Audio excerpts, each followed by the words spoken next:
Good day, everyone. My name is John Korstein. I'm Director Emeritus of the USS Monitor Center here at the Mariners Museum and Park. And today we're going to learn all about the CSS Atlanta and the Battle of Wassaw Sound. This is a tremendous story because the Atlanta was an ironclad transformation project that used the iron hull and Scottish-built engines of the SS Fingal that had been built in 1860 to fashion one of the Confederacy's most powerful ironclads. However, it had a deep draft, which limited its operational area below Savannah, and this was coupled with a very rash and impetuous captain, Commander William Webb, and this resulted in the ship's capture by the monitors USS Weehawken and Nahant. And this capture is going to prove the power of 15-inch doggerins over casemated ironclad designs. The Atlanta, however, will then be put in the U.S. Navy and serves in the James River, and then eventually it is bought by the government of Haiti and will sink en route there. The Fingal was actually used by Hutchinson West Highland Service until purchased by James Bullock.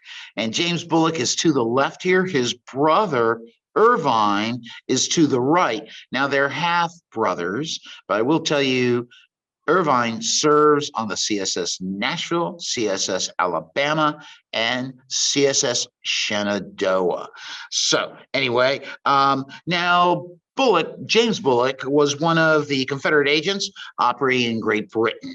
He said that the Fingal was a new ship that had made one or two trips to the north of Scotland, was in good order, well found, and her log gave her speed as 13 knots in good steaming weather. Bullock, who had been a former U.S. Navy officer, saw that the Fingal was going to be really perfect for the needs at hand. He worked with a man known as Major Edward Clifford Anderson, who was also ex-Navy officer, former mayor of Savannah, an outstanding individual. He had actually worked under Matthew Galbraith Perry during the Mexican War on board the USS Mississippi. So at the war's outset, he sent to Great Britain to purchase supplies for the Confederacy. Now, I have to tell you that the Fingal is a perfect, transport because basically Anderson arranges with Bullock to acquire all these goods at Greenock, Scotland, and then went all the way around to Hollynock, Wales, where they're going to have a new crew go on, and then out they go. They actually will. It's just an amazing escape. They actually run into a ship, and in essence, they left a message for there's an Austrian brig called this Cicada, and basically what's going to happen is that they leave message for Fraser, Trenholm and Company to what? You pay them off. We don't want to stop. So I have to tell you that the Fingal makes it to St. George, Bermuda. They get a pilot there, and they also will bring some guns up from below because they know the blockade is beginning, and they want to get this into Savannah.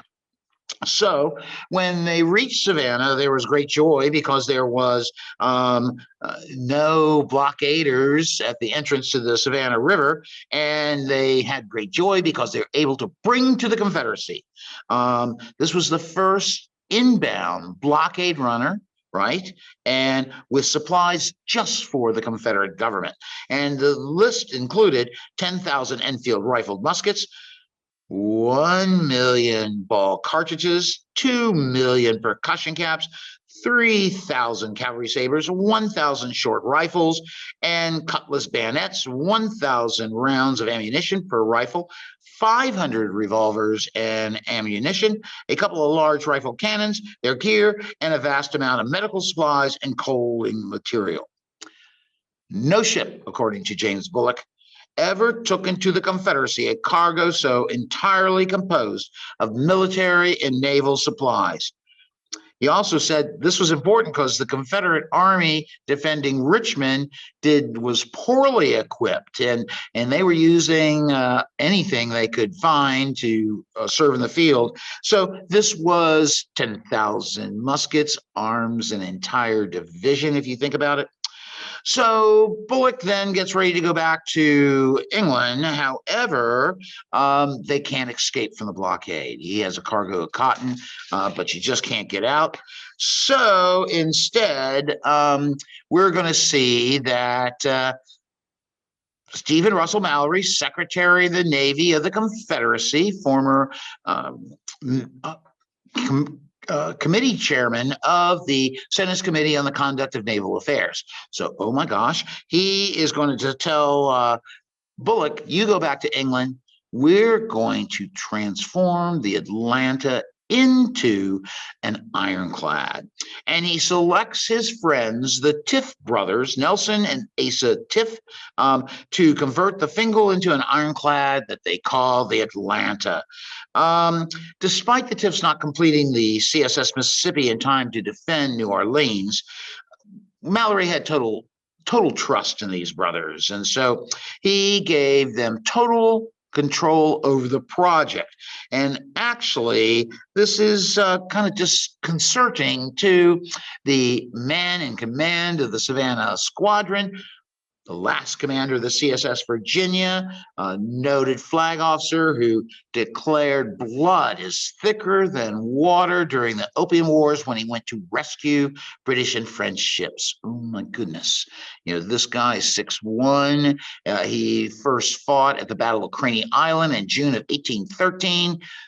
This guy was amazing. So anyway, so basically, Josiah Tatnall will write Mallory when he gets to the Tiffs, walk in and say, look, we are in charge. You leave us alone. So Tatnall wrote Mallory, Mr. Tiff, who is in charge of construction, called at my office and showed me his authority, giving him sole control of her construction.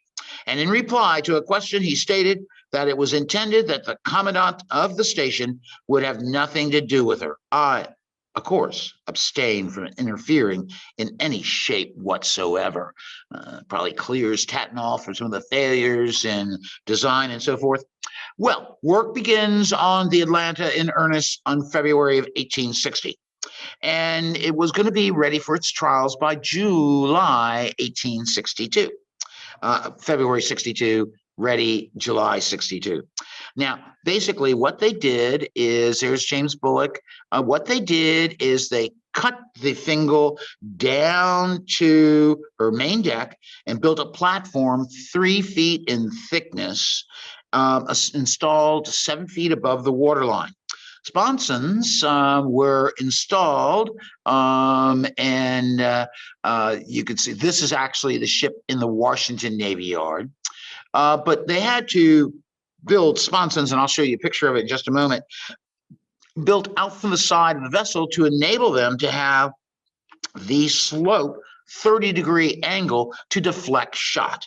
That was very, very important to help strengthen the casemate's ability to withstand and shot. So anyway, the casemate was constructed of 3 inches of oak, 15 inches of pine, over 2 layers of 2-inch iron plate were laid and bolted together by bolts. And the shield extended several feet below the waterline, but only the hull's protected by 2 inches of armor. Remember, it's an iron hull ship, great engines. Also, the ship was armed with 2 powerful 7-inch Brooke rifles, another 2 6.4-inch rifles. Now, you can see in this diagram, basically the bow and stern gun had pivot that could fire out of those 3 gun ports, and then they had one broadside gun, and the broadside guns are going to be the 6.4-inch rifles. Now, the trouble is the gun port. was so small they couldn't elevate the gun beyond 7 degrees, and they were unable to have or fire with lateral aiming, and that's a big problem, as we'll soon see. Now, the Atlanta became a much bigger ship. It became 204 feet in length. It had a beam of 41 feet in length, and basically a draft of 15.9. So all this iron had just changed everything. And so basically they needed 145 crew members and officers. Believe it or not, the ship, remember, the Fingal could go 13 knots.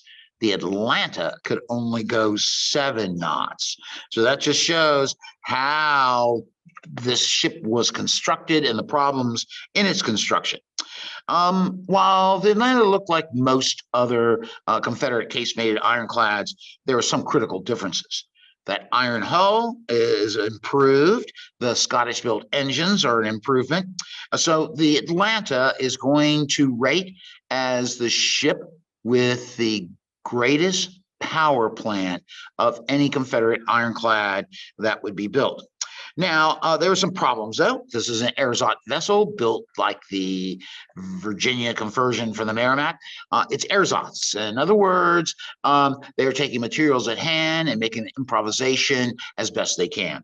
So actually, when they first go on their shakedown cruise, there's these problems. Number one, no air ventilation into the hull. Especially into the engine room. Now, this is really terrible and resulting in extreme heat and foul air.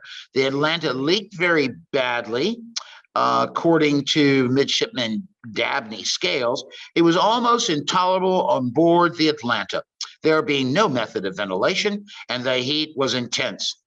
What a comfortless, infernal, and God-forsaken ship. Scales went further to say, officers' quarters are the most uncomfortable that I've ever seen. There are no staterooms. The apartments are partitioned off with coarse, dirty canvas.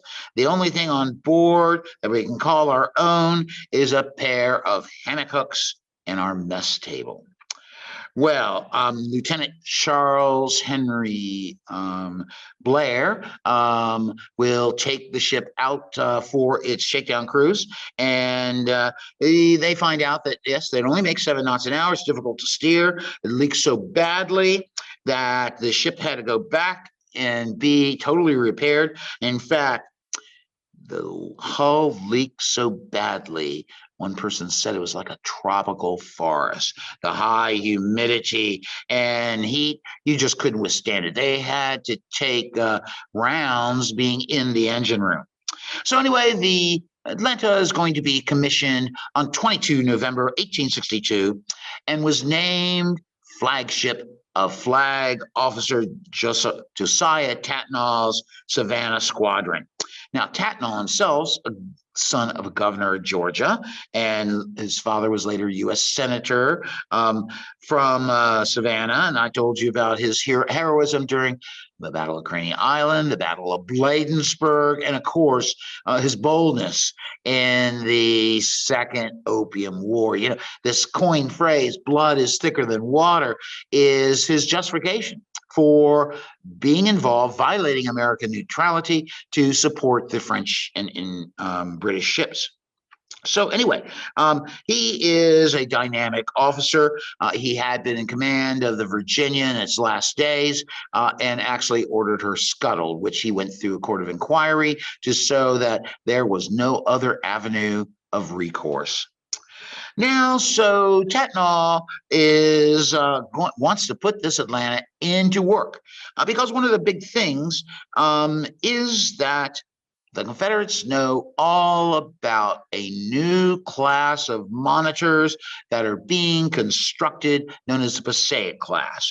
In fact, Tatnall will write Mallory, I consider the Atlanta no match for the Monitor class of vessel at close quarters, and in shoal waters particularly, as owing to the necessity of lightening her in order to cross the flats and operate in the sounds, at least 2 feet of her hull below the knuckle, you can see the knuckle right there, is exposed, but with 2 inches of armor. There is Josiah Tatnall. There is the Atlanta, as it is finally now what the Confederates do. Of course, number one, we've got a built-in ram, right? We have this painting has too many guns, but it had just 4. But you also can see the torpedo pulley system that basically was used to help it attack monitors. Now, there are a new class of monitors, as I mentioned, the Passaic-class, Rear Admiral Samuel Francis DuPont knows about the Atlanta, knows that it's going to be a troublesome vessel and that it could attack basically Port Royal Sound. So, as soon as these monitors get down to Port Royal Sound, the Montauk will be ordered right into the Wassaw Sound and near the big Okeechee River. And actually, while serving there, it will sink a commerce raider known as the CSS Nashville. Now, basically, these monitors had been reworked from the original monitor. Erickson recognized some of the first ship's problems, and so this 10-ship class is going to have some different things. The pilot house is going to be located on top of the pilot house. You can see right there. Basically, it also is going to have more armor. That pilot house is more vision. And basically, it also has, they're better, with the new pilot house on top of the, and these are the Brook Guns that are, these are the very Brook Guns from the Atlanta. And so you can well imagine, and that's a nice view of a 7-inch rifle. Basically, it's a land carriage, but pivot, and you can see how big the gun is, and just it's a powerful, the finest rifle gun of the Civil War.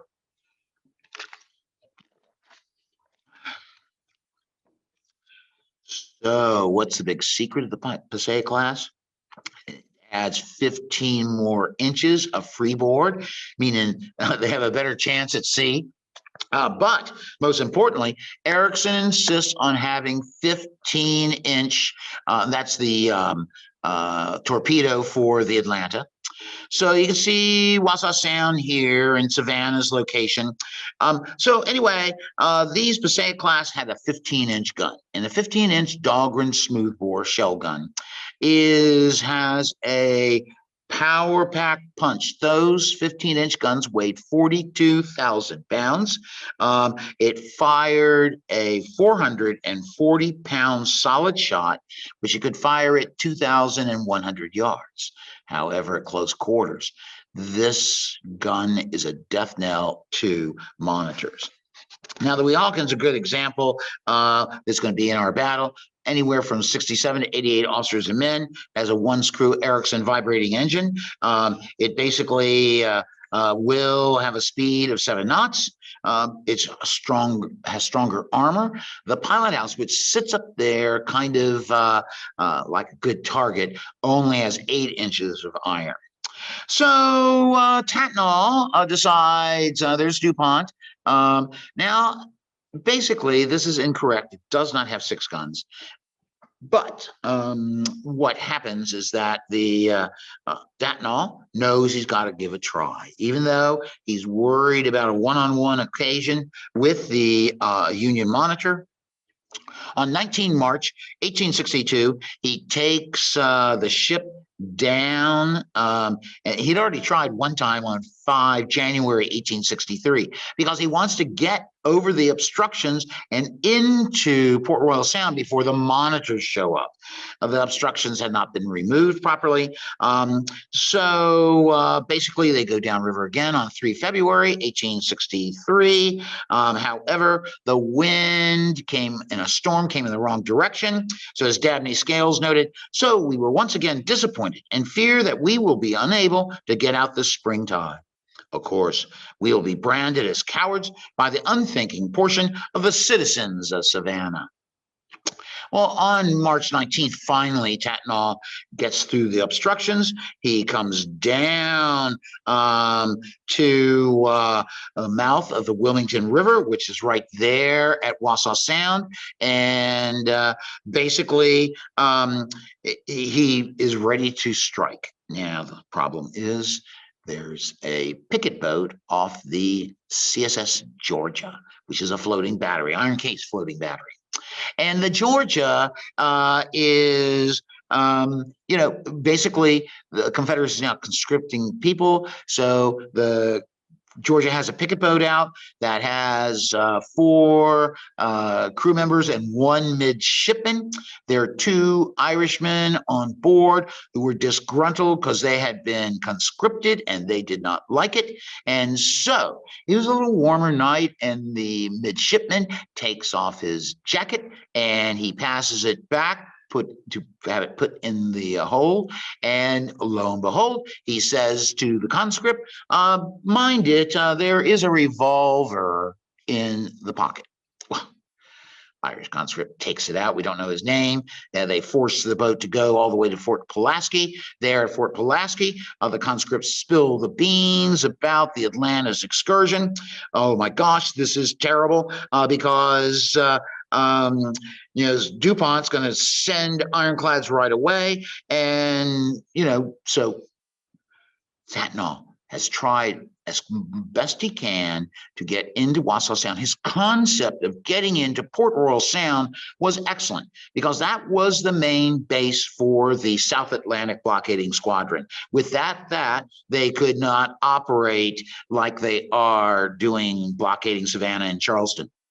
So that would be a huge setback. Just think an ironclad goes in, no other ironclads there, everything would have been laid waste. And so that was Tatnall's plan. It would have been good. Samuel Francis DuPont fears it, but Tatnall can't pull it off.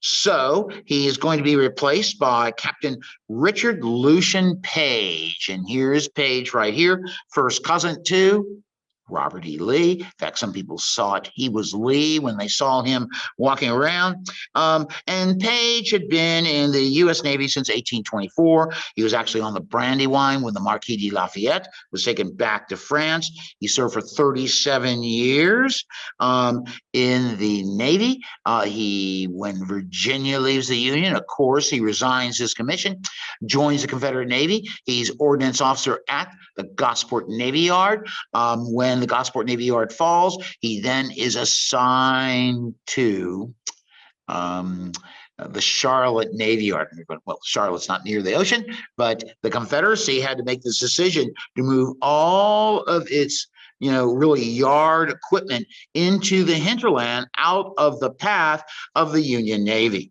So Page is going to be, he's a very good friend of Josiah Tatnall. And so he's commander for about a month when Mallory will replace him. And this is Mallory's one of his biggest mistakes. Just to tell you about Page, he is so disturbed by being replaced and not given another important position that he will resign from the Confederate Navy and joins the Confederate Army. He is the commander at Fort Morgan during the Battle of Mobile Bay. He is so disgusted by the Confederate defeat that he actually breaks his sword in two and throws it into the water. Wow, unhappy guy. So he's going to be replaced by a crazy guy. This is one of the crew members, Frank Beeville. I'm going to use a quote from him soon. This is William Webb. And, Mallory, when he was chairman of the Senate's Committee on the Conduct of Naval Affairs, really wanted to get younger and more aggressive officers to command the Confederate ironclads. He had set up a retirement board, which these older U.S. naval officers deemed incapable or unworthy of their rank. See, you just stayed in the Navy until you died, basically. And so they wanted to have a retirement system, which everything was based on promotion or seniority to receive promotion. So that meant a lot of people had to stay in lower ranks for longer than they should have. Well, I got to tell you that he sets up the Confederate Provisional Navy. And so when you see acting commander and so forth, that means you're part of the Provisional Navy. So one of those very officers is this man, who happens to be William Augusta Webb. And Webb joined the U.S. Navy at age 14 in 1838. He served in the Mexican War. He became captain of the CSS Teaser in the James River Squadron, where he was ever so heroic, where he basically steamed the little teaser in when a longboat or cutter from the CSS Virginia tried to row towards the Congress to burn it and force its surrender, get the officers' swords, and then basically burn it. Well, Dabney Minor, John Dabney Minor, is shot in the chest right next to his heart, and several others in the cutter. So Webb swoops in, saves those people, and everyone thought he was a great hero. However, before he got there, the ship was placed in command of Lieutenant George T. Sinclair from the very famous Sinclair family of naval officers. I'll tell you, he gets there, he's disgusted. He requested a transfer immediately. Nothing would induce me to leave here so long as there is the slightest prospect of a fight, which, by the way, I now think is very remote, probably never. Now, Webb takes command, and everyone thought he was a very reckless officer. But he's perceived as someone who once would do something. Other officer noted that Webb had orders to assume offensive action against the enemy. He was especially promoted to give him rank enough to assume this new position. Webb, accordingly, came down here, very much elated at his advancement. He was boastful and disinclined to listen to the counsel of older and wiser heads. Whoopsie. So Webb told Mallory, I'm going to strike right away at the Union fleet. And so he goes downriver in late May, and one of the engines broke down and the Atlanta ran aground. So it's taken back up to Savannah, repaired, and by the 10th of June, it's ready to go. Now, the problem is Mallory writes Webb and says, wait a second here. We have another ironclad that's almost finished, and this is the CSS Savannah. The Savannah was a Richmond-class Casemate ironclad built by H.F. Willink and armed with 4 Brooke rifles. They're all on pivot mount and so forth. And Mallory's orders were clear and sound. Do not make a sortie until the Savannah is ready.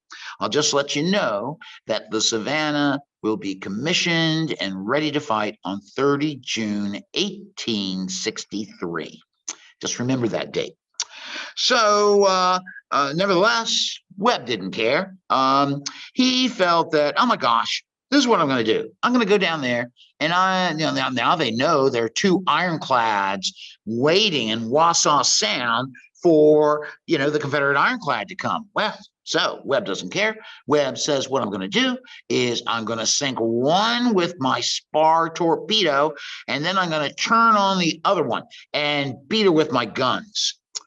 Well, this is going to be a big problem because he also brings 2 wooden gunboats with him. And because he believed he might capture one of those monitors live, he wanted to tow it back to Savannah. Imagine that. So he's confident, he's bold, he's reckless. And so basically on the evening of 15 June, Webb steams Atlanta across the obstructions and then coaled his ship. It had greater draft. And on 3:30 a.m., 17 June, the Atlanta got underway, and as Webb hoped to surprise the Federal ships. The Weehawken noticed the Atlanta coming at 4:10 a.m.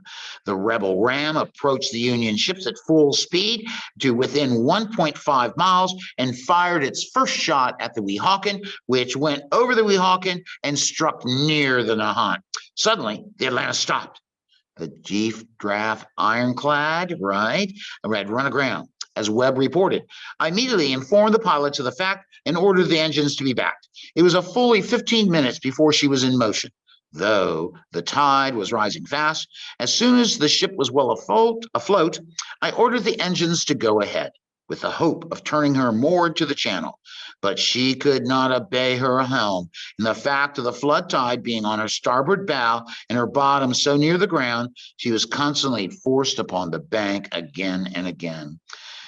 Now, Webb noted that the Weehawken was steaming towards his ship and ordered the commander of the forward Brook gun, Lieutenant Barbat, to fire at the Union ironclad to stop its advance using the forward Brook gun. The big problem is that the Atlanta, when aground, was at a slight tilt. You had such small gun ports that they really could not aim very well.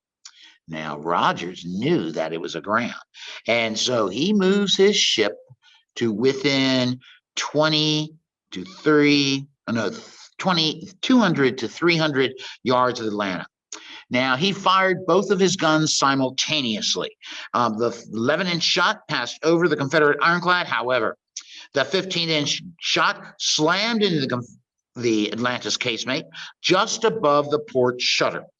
As, quote, nearly abreast the pilot house, driving the armor through, tearing away the woodwork inside 3 feet wide by the entire length of the shield, causing the solid shot in the racks and everything else movable in the vicinity to be hurled across the deck with such force to knock down, wound, and disable the entire gun crew of the port side gun in charge of Lieutenant Thurston of the CS Marines and half of Barbette's bow crew. So, while that shot did not penetrate, all those splinters and everything did. I mean, the casemate was knocked in. And so this was just devastating. And if I'd been on the Atlanta, I knew our time was at hand. Now, the Weehawken next shot will, from the 11-inch Dahlgren, this all is happening in about 35 minutes, by the way. The next shot struck the Atlanta's knuckle. However, it did no damage, because it's 11-inch. But it did start a leak. The knuckle is only protected by 2 inches of iron plate. So once again, we see why we need the 15-inch guns. The next 2 shots are going to come from the Weehawken's 15-inch shell gun. One struck the starboard side shutter of Master Ragg's gun just as it had been loaded. It broke the shutter in half, tearing up the iron plate, sending iron and wooden fragments inside, wounding half the gun crew. The final shot hit the port corner of the pilot house, chopping the top off and wounding 2 pilots. There was blood, brains, and bone everywhere inside this concealed space. Well, Webb considered his options, because all of a sudden, Nahant, which is commanded by John Downs, and the Weehawken, commanded by John Rogers of the illustrious Rogers Naval Dynasty. And so basically, the Atlanta had 1 killed, 16 wounded, requiring hospitalization. Several others were concussed. And as James Bullock lamented, it could hardly be said that he was fighting his ship. He was simply enduring the fire of his adversary. High tide is not for another 40-some minutes, so he is stuck and his ship is going to be destroyed. So he decides to surrender it. Well, in doing so, the Union pull the boat off the shoal and take it up to Port Royal Sound, where it'll be temporarily repaired. They then send it up to the Washington Navy Yard. There it will receive 200-pounder Parrott guns midships and 250-pounder Parrott rifles bow and stern. This is pretty powerful stuff. And the ironclad steamed on its own power, by the way, to the Washington Navy Yard, steamed in its own power to Port Royal Sound. So this is an ocean-worthy ship. Now, I got to tell you that it's going to serve in the James River Flotilla of the North Atlantic Blockading Squadron. And basically, by the way, there's prize money. You know, whenever you captured a ship, the captain, the officers, and enlisted men got to split what would be the adjudication of the value of the ship.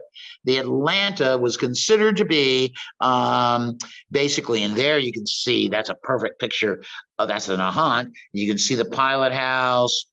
This is a powerful ship. There's a 15-inch Dahlgren, so you can see how, in fact, these guns were so big that they couldn't fit out the gun ports of the Passaic-class monitors. So they had to come flush with the gun port. They had to build a smoke box so that the gases from the firing of the gun wouldn't come back into the turret and actually could kill the crew. So, you know, this is John Rogers. This is the Nahant again. I mean, you can see all the improvements that they've put into these ships. So anyway, the good old USS Atlanta will serve in the James River Flotilla. It's still a rotten ship because of the humidity, because of lack of ventilation, although at the Navy Yard, Washington Navy Yard, they tried to solve that, and they did for a certain extent. However, it did see one action when they helped repulse a cavalry attack led by Major General Fitzhugh Lee against U.S. colored troops defending Fort Powhatan. After the war, the ship was decommissioned. There's John Downs of the Nahant. There's the battle itself. I mean, this is, you can see the dawn in the background. This is a hopeless situation for the, basically the Atlanta. And once again, it's got the setup of gun ports all wrong, but it's okay. And you can see another print of the Nahant. And, you know, these new Passaic-class are a little better at sea. Now, I got to tell you, there is the Atlanta, while commanded by Federals. They place it in an ordinary in Philadelphia, a League Island, and leave it there. However, civil unrest, not like today, was rampart in the mid-19th century in Haiti. So one dictator, General Sylvain Salnave, overthrew the existing government and installed himself as president for life. Well, they had a revolution against his rule. And so, you know, this causes a lot of problems. So, you know, who commands the sea commands the commands everything in essence. And so basically Salnave will actually organize the purchase of the USS Atlanta as the Triumph or Triumpho. Well, I have to tell you, look how mean this gun looks, though. I mean, the Atlanta is really could have been such a great success for the Confederacy had it been handled properly. Well, the Triumpha doesn't make it. It leaves Philadelphia, gets down to the Delaware Capes. It breaks down, has to be repaired. Then it goes to sea, and it sinks somewhere between Cape Hatteras and the Delaware Capes. No one knows where, how great that would be to find it. But nevertheless, and it was an ocean-going ironclad, so you can see some of the problems. And let me just tell you, Salnave doesn't get the ironclad. He gets overthrown, and he is shot the next day. So such is justice in Haiti. Now, the Atlanta was a problematic ironclad. It was one of two Confederate ironclads captured live by the Federals. Even though it had an iron hull with excellent engines, its conversion was poorly completed by Asa and Nelson Tiffs. The Tiffs were not true shipbuilders, they were businessmen. Now, I have to say that Asa Tiff did have a repair yard in Key West. He was a salvager or wrecker, as you would call him. And his brother was a founder of Albany, Georgia. So, in essence, the design made it a difficult warship to operate, especially in the shallow confines of the Sound. So it was built and it couldn't really operate where it was supposed to operate. So that's a huge, huge problem. It just had too great of a draft, and with no ventilation system, this draft also caused trouble for the ship responding to its helm, and so it was unbearable to live between the decks. Now, Tatnall and Page knew the Atlanta's limitation, especially when fighting monitors. Webb was overconfident, reckless in his decision to attack Weehawken and Nahant. He was, quote Webb, was confident of success, as I felt confidence in my torpedo, which I knew would do its work to my satisfaction. This tactic may have worked in a battle with one monitor, but I have to tell you, two monitors were too much for this one ship, and especially with its limitations about steering and so forth. I have to say that the monitors had this one great asset, and those are the 15-inch guns. He should have waited for the Savannah. 13 days, the Savannah was able to go into service. 13 days. Would that have changed the odds in the Battle of Wassaw Sound? Well, I think it may have. At least you had an even deck of cards. The Atlanta had slightly a lesser draft than, or the Savannah, lesser draft than the Atlanta. So that ship may have protected the Atlanta while they're waiting for the high tide to really come in, float the Atlanta. Then they had a chance. It's hard to say. I tend to think that a 15-inch gun is going to break the back or the casemate of any Confederate ironclad. So the lesson, 15-inch guns, we want them in all monitors because they were non-stoppable by 4-inch and even 6-inch plated Confederate casemates. And that shot, just think 440 pounds hurling at you at 200 yards. The impact would be tremendous. He just knocked people down. So that's the lesson of Wassaw Sound. Number one, don't have a reckless officer in command of your only operational ironclad. Number two, Mallory should have had him stopped, and because it was just rash to go after two monitors. I have to say that the Atlanta could have been something great, but instead it was another forlorn hope by the Confederacy. So do you all have any questions, please? Hey, John. So we've got a couple of questions here.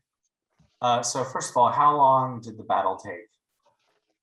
Well, the battle actually takes about an hour and 30 minutes. But what I mean by that is once the ships see each other, they have to steam towards each other. Both ships go 7 knots. So, you got to think so the time to come into action, the first shot really strikes near the Nahant at 6:45.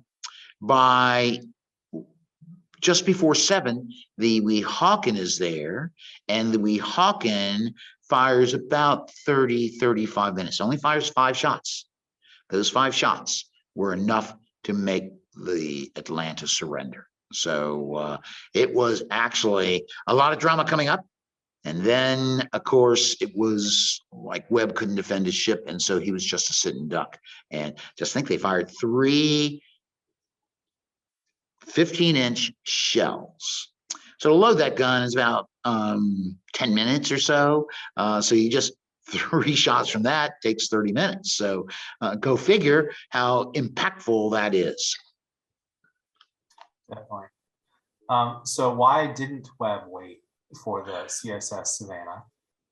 Webb was just impetuous. He was he thought he was so right at all times. He thought he was ordered down there to do something, as he told everyone, I'm here to make it happen. So when his first attack is thwarted by the Atlanta's engines breaking down, or one engine breaking down, he goes back up to Atlanta. So by June 10th, the Atlanta, or Savannah, the Atlanta is ready to go. Well, the big trouble is that he knows the condition of the Savannah. He knows it's almost ready. And Mallory has told him to wait. But what? He doesn't care. He thinks, oh, I can take on anybody. I'm, rash, and I'm brave, and, I'm going to knock those bullies off our walk and capture them. Well, he did not know the impact of 15-inch shot until that day, June 17, 1863. And he learns it the hard way. Yeah, so that's kind of unfortunate. As I said, I'm not sure. I'm not so sure that with both ironclads, Confederate ironclads, what would have been the outcome. So they're equal speed. The Confederates have Brooke bolts for their 7-inch rifles. So they had a weapon that could perhaps break through. I know it could break through a pilot house, which would disrupt the whole operation of a ship, and it could have come close if hitting the gun port or something would have caused great damage. The torpedo, as we know, would have sunk it had he gotten close enough. That's the big thing. It's got to get within 20 feet of the enemy's vessel. Well, I think the Weehawken and Nahant, their captains are actually seasoned officers. They would have known that something's going on. And so I'm not so sure that tactic would have worked. So Webb, that was his worst mistake, I think, is not waiting for the Savannah. Definitely. Would they have known that the U.S. Navy vessel had a 15-inch gun? That would be hard to ascertain because although the 15-inch was used against Fort McAllister by the Montauk and actually sank what was then called CSS Rattlesnake, but had been previously the CSS Nashville. So because they don't see it against an armored ship, they don't know how powerful it is. They know they have it. They can only surmise it's deadly, but until you see it in action, and sadly, the only way Confederates can do that is on June 17th with the 15-inch gun blowing off the top of the pilot house, wrecking the port shutters, everything inside. I mean, it's a very powerful gun. And so that lesson learned should have made other Confederate officers, naval officers, more aware. But the power of the 15-inch gun is going to, be questioned to a certain extent because it doesn't do well against Fort Sumter or other fixed fortifications. But I think Webb will obviously get exchanged. He serves in the James River Squadron after the war, and he probably told all the tales of what that 15-inch gun did to his ship. But other people just didn't, like Franklin Buchanan. He took his ship against a whole slew of wooden warships and monitors. However, there was a ship there that had, guess what, a 15-inch gun, and they had several, and so that breaks the back of the Tennessee's casemate. That's another story for another time. But yes, I think they could understand it. Did they think it was fluke because the Atlanta was run aground? Maybe, but that was a wrong, view of the facts, I think. Yeah, definitely. So you kind of already answered this, but so you said the Atlanta had a deep draft.